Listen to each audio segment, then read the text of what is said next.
ডিব্ৰুগড়ত আন্তঃৰাষ্ট্ৰীয় দবা খেলৰ বিশাল আয়োজন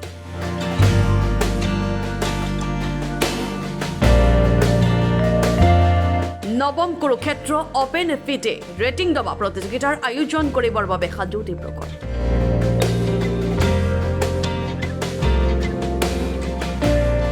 এবাৰে কুৰুক্ষেত্ৰ এটো নৱম বাৰৰ বাবে অনুষ্ঠিত হ'ব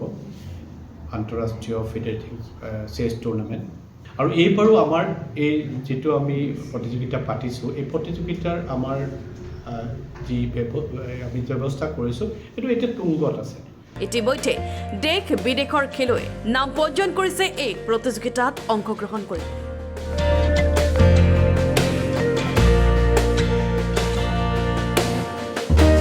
আমি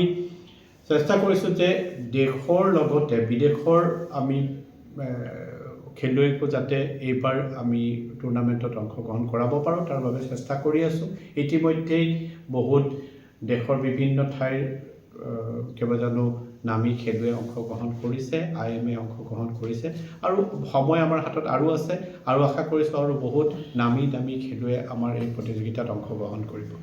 অহা 19 মাৰ্চৰ পৰা 23 মাৰ্চলৈ 2,80,000 টকা প্ৰাইজ মানিৰে অনুষ্ঠিত হ'ব এই দবা প্ৰতিযোগিতা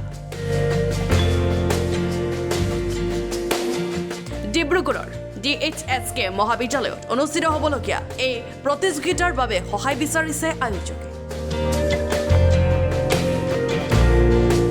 ডিব্ৰুগড় নৱম কুৰুক্ষেত্ৰ অপেন ফিডে ৰেটিং দবা প্ৰতিযোগিতাত অংশগ্ৰহণ কৰিবলৈ যোগাযোগ কৰক 9836412415 নম্বৰত এই টুৰ্নামেণ্টখনত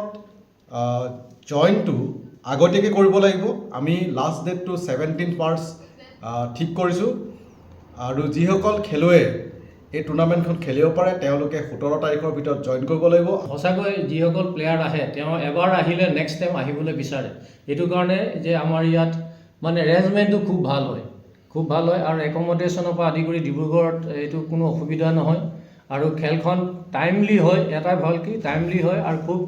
ডিচিপ্লিন ৱেত হয় আৰু আমাৰ এই খেলখন আকৌবাৰ এইটো মানে মই ৰিমাইণ্ড কৰিব বিচাৰিছোঁ যে এই খেলখন অল ডিব্ৰুগড় গ্ৰেটাৰ ডিব্ৰুগড় গাৰ্জেন্স মানে প্লেয়াৰ্ছ গাৰ্জেন্সে এইখনৰ মানে গোটেই অৰ্গেনাইজ কৰে সেইটো চাইডৰ পৰা এটা ব্যতিক্ৰম বুলি ক'ব পাৰোঁ ব্যুৰ ৰিপৰ্ট লখিমপুৰ টুডে